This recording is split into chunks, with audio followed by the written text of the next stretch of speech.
खुलुमबाय लोगोफोर, नोंथांमोनखौ डियार ब्रह्म चेनेलाव आरो फिन खेबसेबाव बयखौबो बरायनाय बावहरग्रोनाय जाबाय। आं दिनै नोंथांमोननि सिगाङाव आरोबाव माखासे सानसेनि गोदान खौरां लानानै फैबावलायबाय। आसा खालामो नोंथांमोनहा खौरांखौ खोनासंनानै मोजां मोनगोन। दिनैनि गाहाय रादाबफोराव दङ इउपिपिएलआ दतमायाव गिदिर रेलि खुंदों। दोलोआ उदाङै बिसायख'थि गेलेगोन। गागि दैदेनगिरिफोरनि नुजाथिनायाव बिपिएफआव पद्मिनी ब्रह्मआ जइनिं जाबाय। ससियेल मिडिया पस्टखौ लानानै कंग्रेसनि देरसिन दैदेनगिरिखौ हमदों। आजिरा मोननाय आर्मि हाविलदारआ क'क्राझाराव समाजजों बयकट खालामजादों। गुवाहाटी बिसायख'थि नोजोर फ्लाइं स्क्वाड 15 लाख रां जब्द। दोलो आरो उदां दोलोनि गेजेराव गोबां खना-खनला बादायलायनाय सोमजिदों। बरफनि सिङाव थाबथानानै गारि जाब्रबथायजों सा-7 सुबुंनि जिउ खहा, 7 जोखोम। दानिया फैदो आबुं रादाबाव। गिबि खौराङावनो दङ इउपिपिएलआ दतमायाव गिदिर रेलि खुंदों। प्रमद बर'आ बुङो दोलोआ उदाङै बिसायख'थि गेलेगोन। फैबाय थानाय बिधान सभा बिसायख'थि 2026 नि सिगां गोहो दिन्थिफुंनायाव इउनाइटेड पिपल्स पार्टी लिबारेल इउपिपिएलआ क'क्राझार जिल्लानि दतमायाव मोनसे गिदिर रेलि खुंदों। बे हान्जाखौ आफादगिरि प्रमद बर'आ दैदेनदों आरो हेफाजाब होगिरि आरो दोलोनि मावथिफोरा गोबां बाहागो लादों। जथुम्माखौ नोजोर होनानै बर'आ फैगौ बिसायख'थिखौ उदाङै गेलेगोन होननानै फोरमायो। बिथाङा बुङो दि दोलोआ बड'लेण्ड ओनसोलारि ओनसोलनि गासै बियाबफोराव गाव हारसिंनो दावहा नांनो थाखाय आबुङै साखाफारा आरो फोथायनाय दं। बिसायख'थिनि सिगां गासै ओनसोलाव फोसावदिंनाया गोख्रोंसिन जानायनि जाहोनाव बे रेलिनि गेजेरजों इउपिपिएलनि राजखान्थियारि गोख्रैथिखौ नुनो मोन्दों। नैथि खौराङाव दङ गागि दैदेनगिरिफोरनि नुजाथिनायाव बिपिएफआव पद्मिनी ब्रह्मआ जइनिं जाबाय। बिसायख'थिनि सिगां मोनसे मख'जाथाव राजखान्थियारि जाथाय बादियै इउपिपिएल मिरु मावफुं आफादनि नेहाथारि पद्मिनी ब्रह्मआ सुक्रुबाराव मावख'आरि महरै बड'लेण्ड पिपल्स फ्रन्ट बिपिएफआव हाबहैयो। सिडली चिरां एसटि बियाबनि बिजाथि श्री पानिराम ब्रह्म आरो एमसिएलए श्री जेम्स बसुमतारीजों लोगोसे दोलोनि गोबां गागि दैदेनगिरिफोरनि नुजाथिनायाव बाहागो लानाय हाबाफारिखौ खुंफुंनाय जायो। बिथांनि बे थांखिखौ ओनसोलाव बिपिएफनि थाखाय मोनसे गोनां थुलुंगानाय महरै नुनो मोनो, गुबैयै सोलिबाय थानाय बिसायख'थिनि समाव।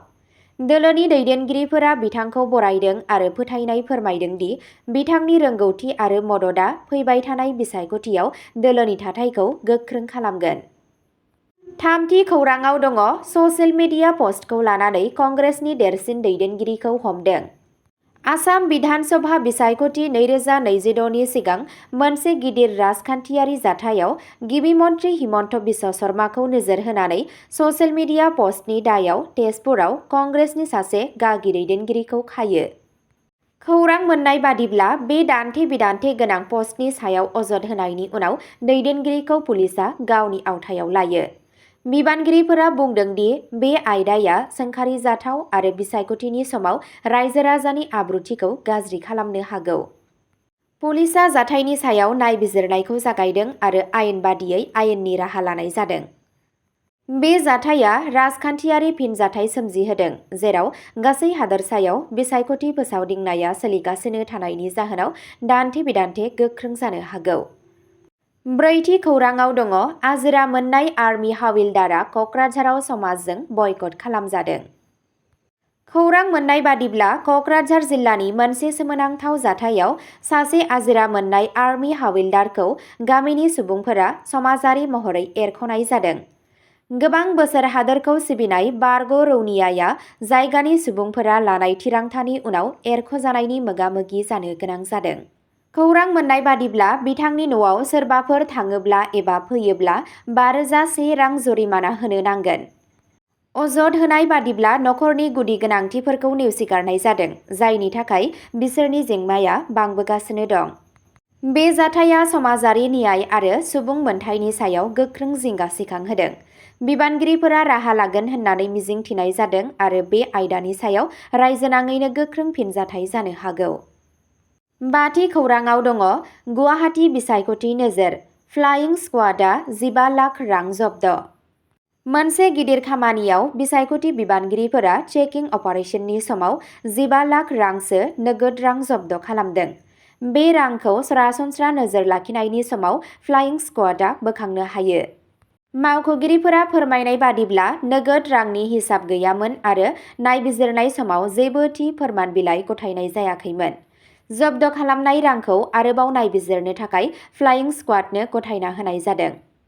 बिसायख'थिनि समाव रांनि गाज्रि बाहायनायखौ होबथानो थाखाय बिबानगिरिफोरा नोगोरमानि सिङाव नायबिजिरनायखौ बांहोगासिनो दं। बिसायख'थिनि नेमखान्थि बादियै नंगुबै फोरमान गैयालासे गोबां बिबांनि नोगोद रां लाङोब्ला जब्द खालामनो हागौ। द'थि खौराङाव दङ आसाम बिसायख'थि 2026 दोलो आरो उदां दोलोनि गेजेराव गोबां खना-खनला बादायलायनाय सोमजिदों।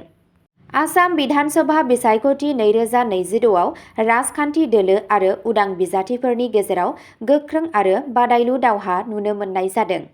गोबां उदां बिजाथिफोरजों लोगोसे हादोरारि आरो ओनसोलारि दोलोनि गोबां बिजाथिफोरा मुं थिसनदों, जायनि थाखाय गासै बियाबफोराव बादायलायनाया गोख्रों जादों।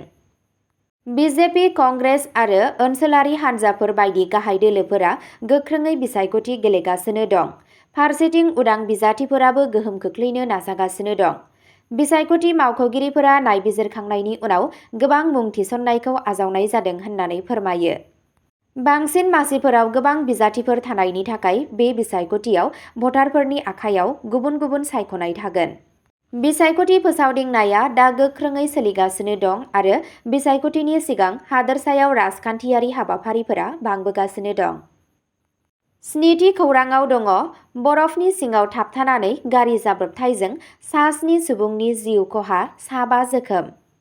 मोनसे दुखुनांथाव जाथायाव शुक्रबारखालि जजिला पासआव मोनसे गिदिर हिमस्खलन जानायनि जाहोनाव खमैबो सा 7 सुबुंफोरा जिउ खोमायो आरो 7 सुबुंफोरा जोखोम जायो। खौरां मोन्नाय बादिब्ला श्रीनगर लेह राजालामायाव गंसे दावबायारि गारिया बे हिमस्खलननि जाहोनाव गोबां बरफनि सिङाव गोग्लैना थायो।